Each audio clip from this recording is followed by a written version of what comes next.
Hello,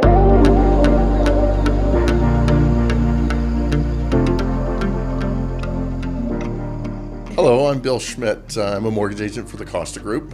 Today we're interviewing Lianne Timber Sharp from Remax Escarpment. Yes. And she's here today to chat a little bit with us about real estate.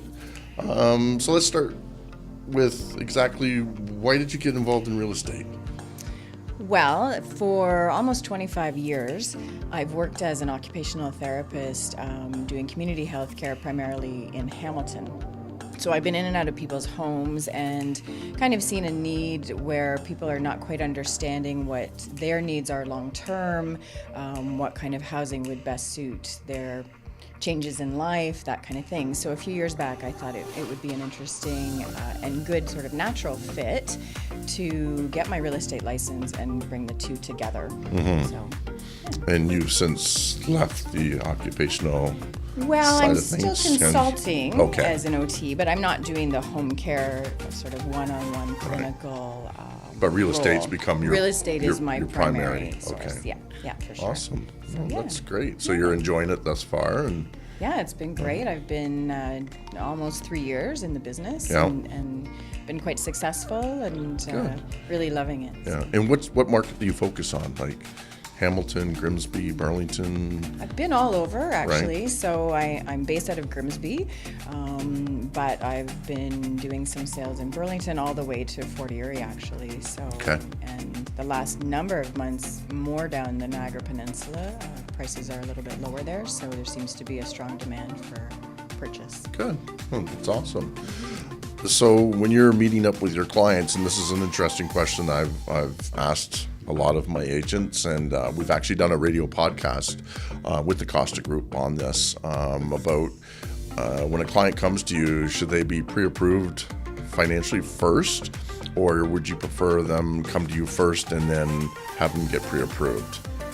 Definitely pre-approved first. I always say to my buyers, you need to know what your buying power is because you need to be an informed consumer. So, and it helps for me to understand and them to understand too, what they can afford. Otherwise, it can be a waste of everybody's time. They're looking at properties that are way out of their price point and getting excited.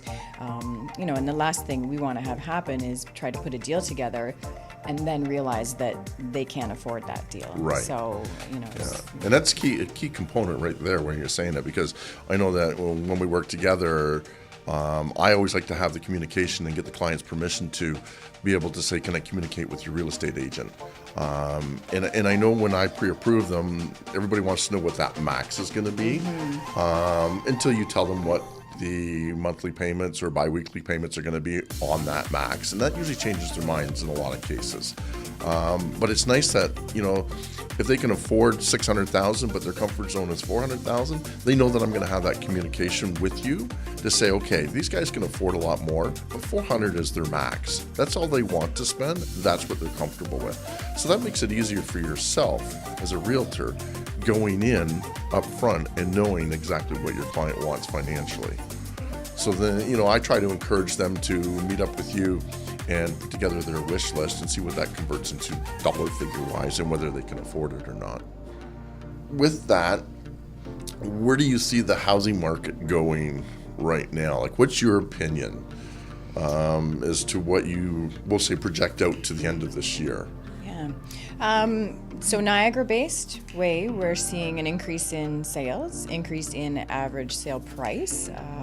So good market there. Hamilton's also seeing the same thing.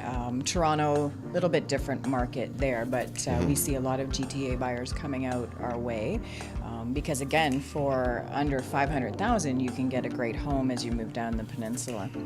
So things are taking a little bit longer to sell than they were, back in the crazy days where it was basically, it was sold before the sale sign even went up. But it's giving buyers the opportunity to at least look and not make rash decisions, not go over value. We're able to get the financing in place and not have to go in without any conditions. So I think it's a good balance market at this point, and it may shift a little bit in the seller's favor moving into the spring as we see the spring market typically kind of goes that way. But seems to be strong, and there's been a lot of business going on so far. So, yeah. That's you're mentioning about conditions and everything, because we always, like to recommend to our clients, they always go in with a condition of financing. I know it's getting tougher and tougher and tougher on putting a deal together that a lot of the sellers and the sellers' agents are, saying that they're only accepting offers at this particular time, and if you want it, you got to come in firm. And it's extremely difficult for our side, on the financing side, because not a lot of times is it just contingent on the clients and what they make, and then you only come in what their debt load is. There are times that it happens where it's the property itself. A lot of lenders won't do that, and I actually had that happen a few weeks back, where great client and everything, but when he found that house that he wanted, nobody would touch it. So it puts the client in an awkward position. I know yourselves as realtors are looking for other alternatives. Okay, we won't do condition of financing, but what about condition of home inspection, or condition of appraisal? Because a lot of the lenders now are looking to have all the properties appraised because values are changing. So it makes it for an interesting market, to say the least, and you got to know your footwork and what you're doing, and that's why it's important. I haven't said it thus far, but using a realtor is such an important aspect of buying or selling a home.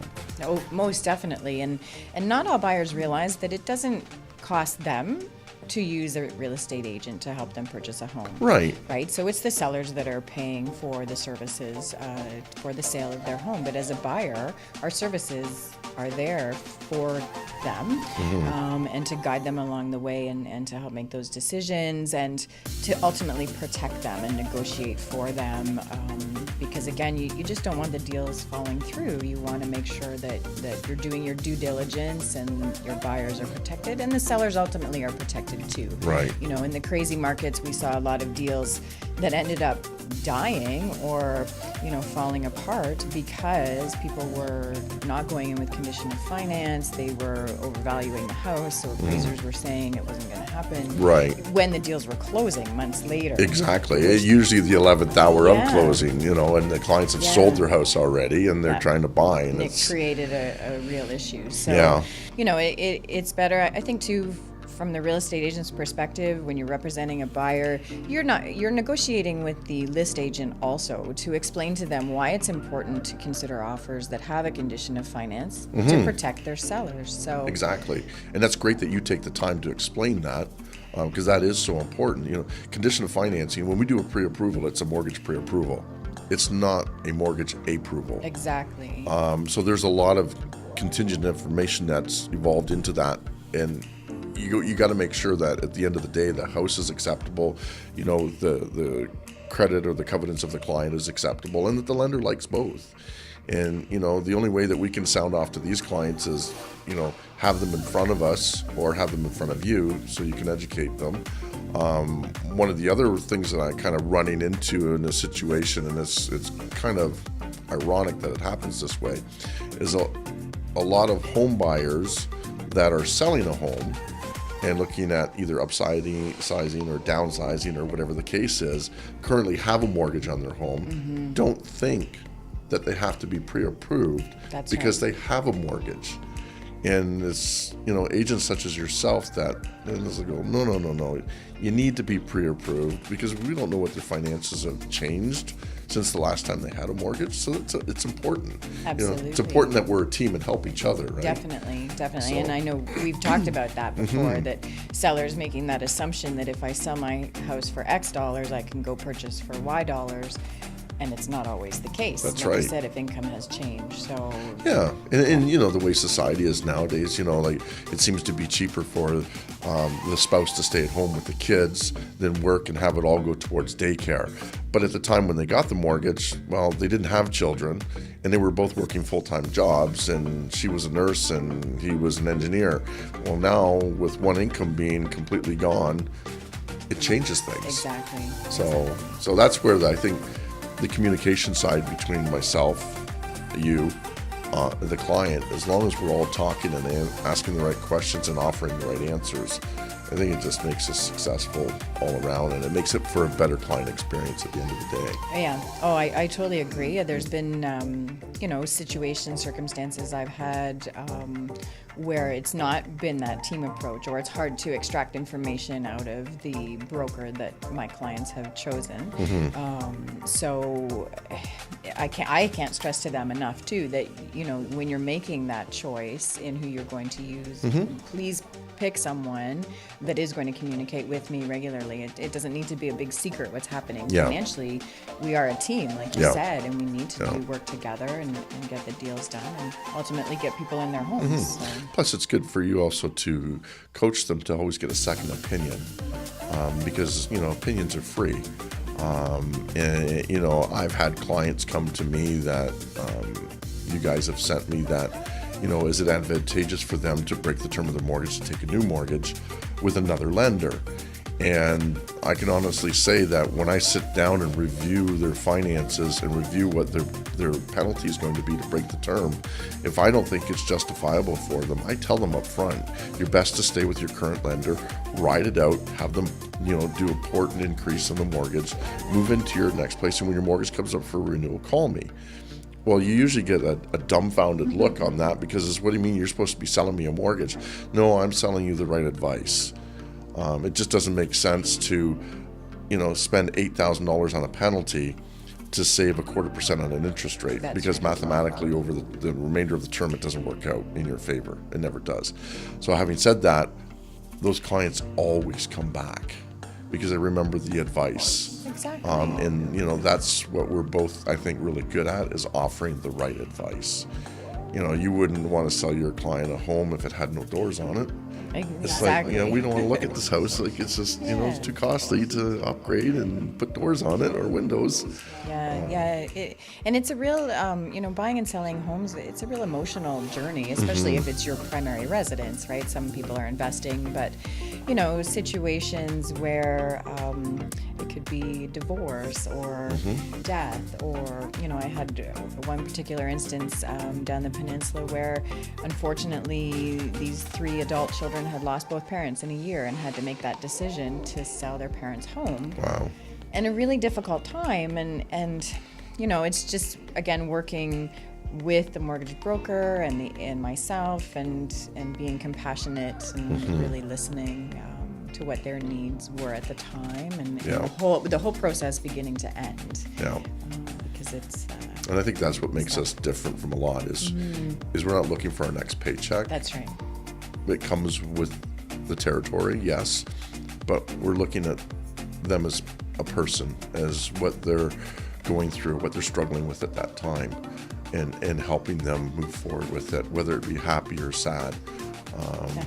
Nothing more exciting, I know, for me, when it's a first-time home buyer that you've introduced me to, and I call them and say, hey, your mortgage has been approved, congratulations, and you just get nothing but tears on the other end. You can hear them screaming and crying, and they're so excited, and at the same time, then you meet up with them, and then they're even more excited because now they know it's a reality, and it can be an exceptionally fun business to be in. Definitely.